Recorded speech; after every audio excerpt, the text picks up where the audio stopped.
Welcome to another edition of Raising the Bar. I'm your host, Alan Pickard.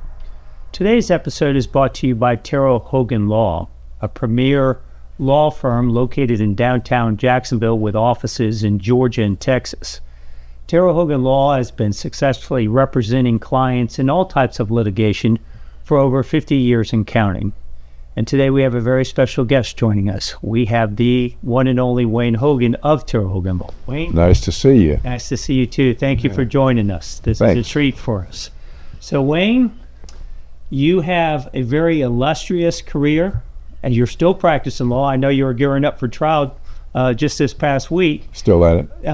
But tell us, you have been involved in lots of different types of litigation. Can you kind of give the audience some of the different examples that you've been involved in? Well, I was fortunate enough when I first came out of law school, and that's a long time ago, that when we took the bar before we graduated from law school that year, and so as soon as I came out, I was able to practice.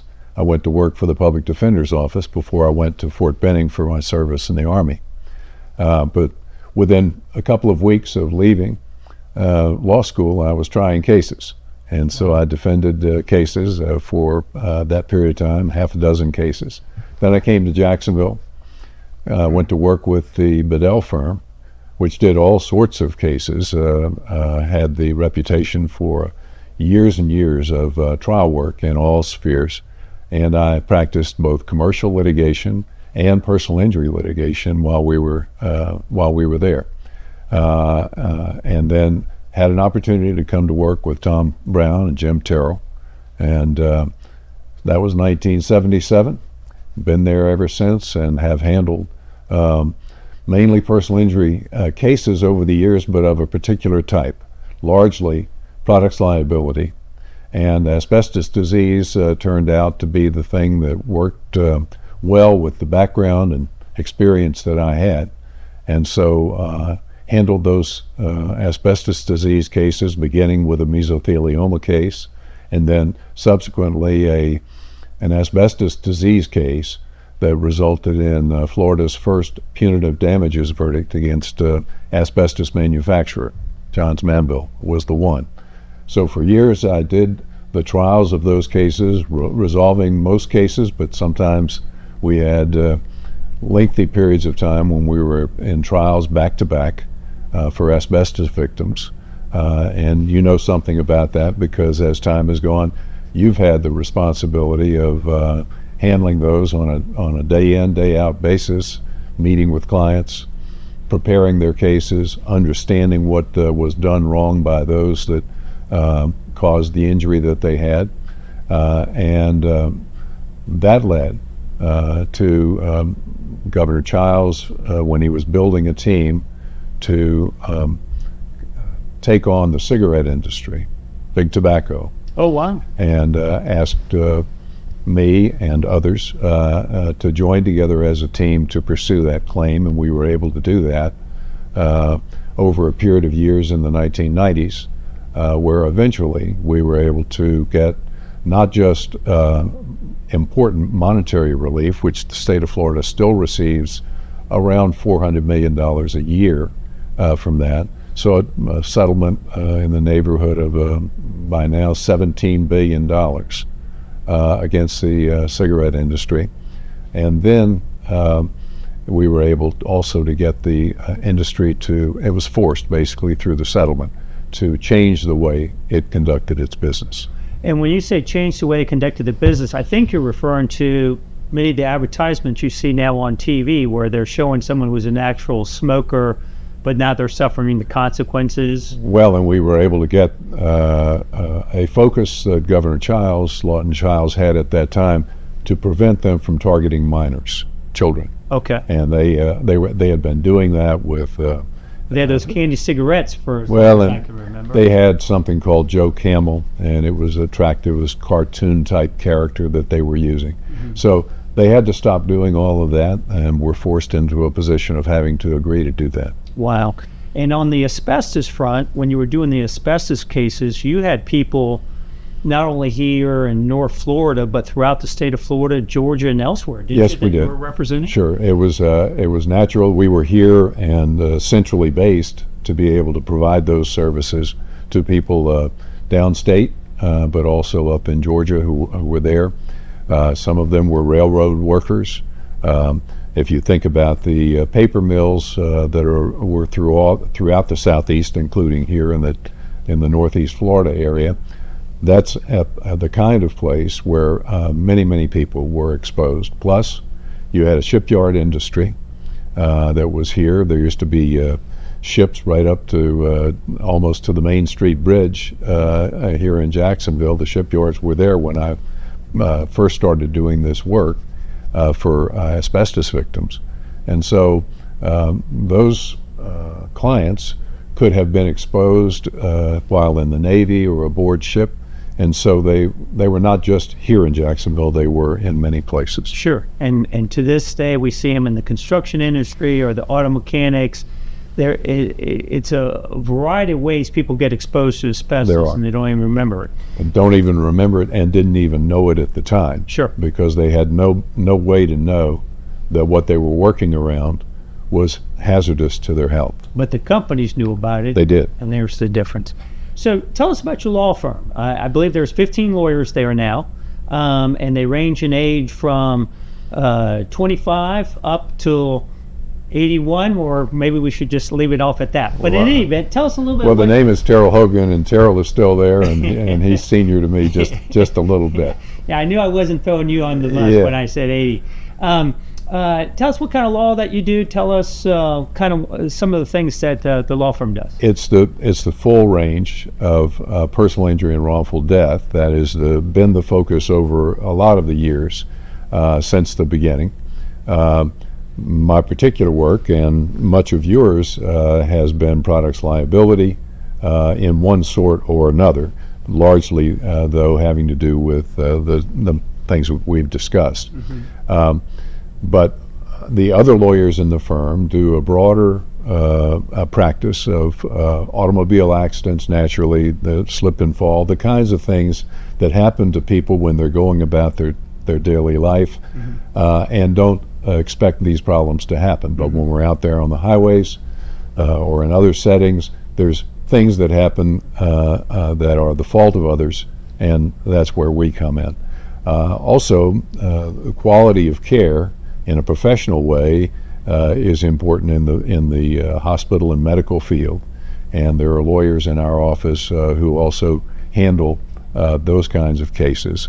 And as time has gone, it's become important for businesses who find themselves in, oftentimes small business, but other businesses find themselves in litigation, and they need somebody to help them. And we have excellent lawyers who now come in and developed a business litigation practice. Excellent. And there's also family law and some criminal defense as well. It's an all-purpose litigation firm. It is. It pretty much covers everything from A to Z. If you think about what people need, yes, they fit all of those categories, because there are so many things in life that happen to people that they don't expect but matter, and they need somebody to step in and help them out.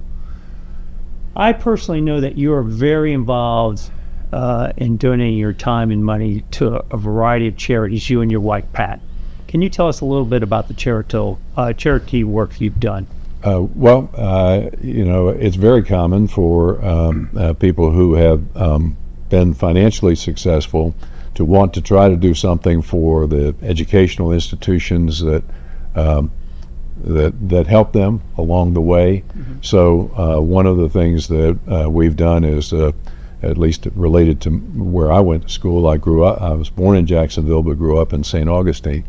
And so we created scholarships named after the superintendent of schools when I was there, Doug Hartley, for the schools in St. Johns County. Mm-hmm. And we also, before I went to Florida State University, I went to junior college down in Palatka, and named after our debate coach there.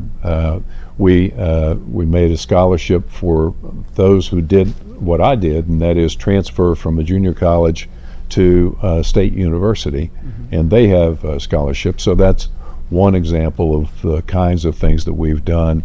Also through the law school at Florida State College of Law, we've created scholarships, but also a major program, which is a model across the country now for undergraduate students who think they may want to go to law school, but they don't know for sure. And we're able now, as a result of expanding that, we have 60 students every summer who are there on campus in Tallahassee for a month, where they get a real understanding of what it's like to go to law school so they can make a decision about what might be their future career path. Excellent. So those are some of the things that we have thought would be important.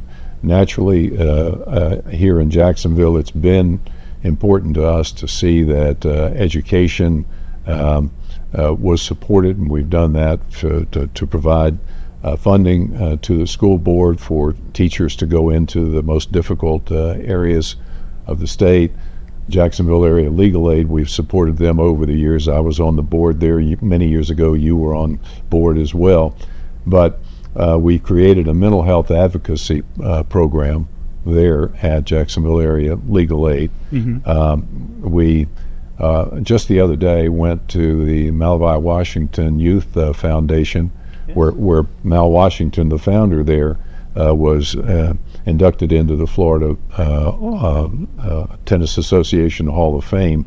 But we were able to help them expand that campus so that they have this after-school program that relates to tennis, but is really helping hundreds of underprivileged children have the benefit of a full-time after-school program, but also is involved with the work that Mal did as a internationally known tennis player. Now, one of the other charities I know you're involved in, and I don't know if it's the correct word charity, but I know the St. Johns River means a great deal to you because of your passion of fly fishing, correct? Yes, it does. So, for sure.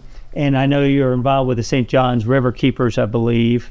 But tell us a little bit about the fly fishing, because that's a very unique hobby that many people I don't think they understand or get the nuances of. It's an interesting thing. I can relate it to the law from the standpoint that there's a great outline that a lawyer who is still practicing, although I think he's up close to 90 now, Bill Trine, actually wrote, and it analogized cross-examination of an expert witness to fishing for a trout on a stream, fly fishing for a trout.